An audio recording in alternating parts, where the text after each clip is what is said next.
My name's Jared. I'm 24 years old.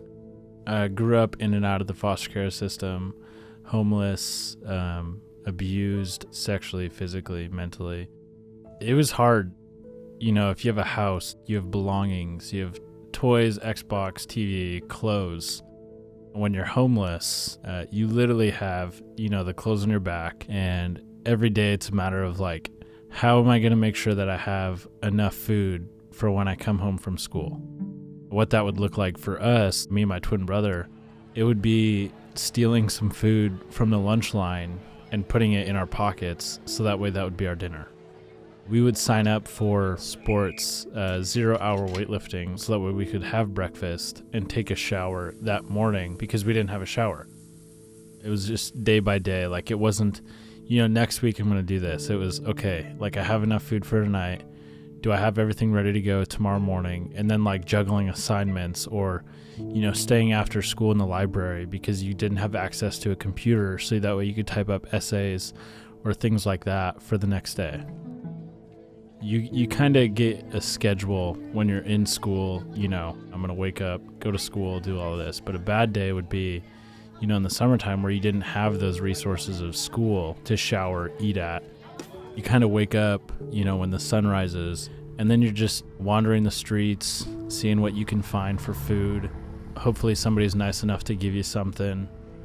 If I didn't have my brother, it's a completely different ballgame because, when you go to sleep, you're vulnerable.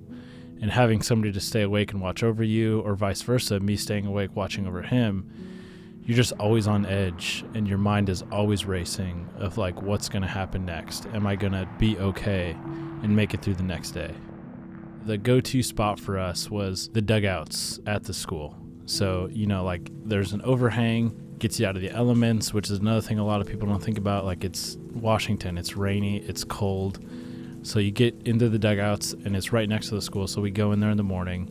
We'd take showers. You'd scavenge through the lost and found box to find clothes that fit you for the day. Maybe you get some new clothes. And then you go get breakfast. And it's okay, is the lunch lady watching me in line? Am I able to, snag another sandwich and put it in my pocket? Lunchtime came, can I snag an extra corn dog? Can I snag an extra chicken sandwich? Something like that.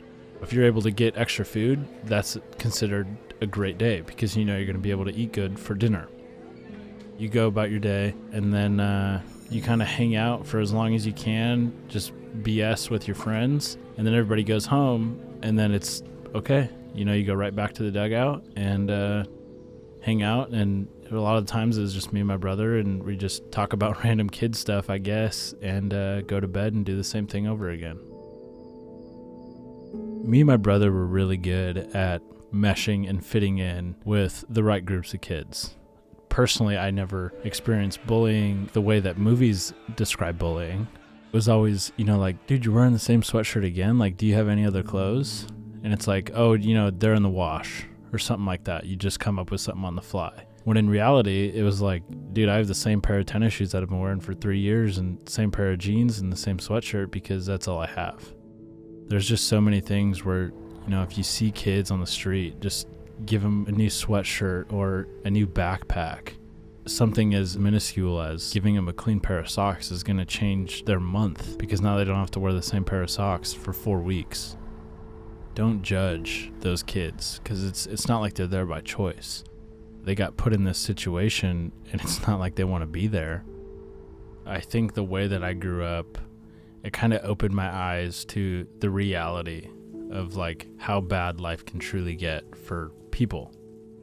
There's just so many opportunities and chances to really change lives. I want to make sure that I take advantage of every single one of those opportunities. If I can even change one person's life, then I'm happy.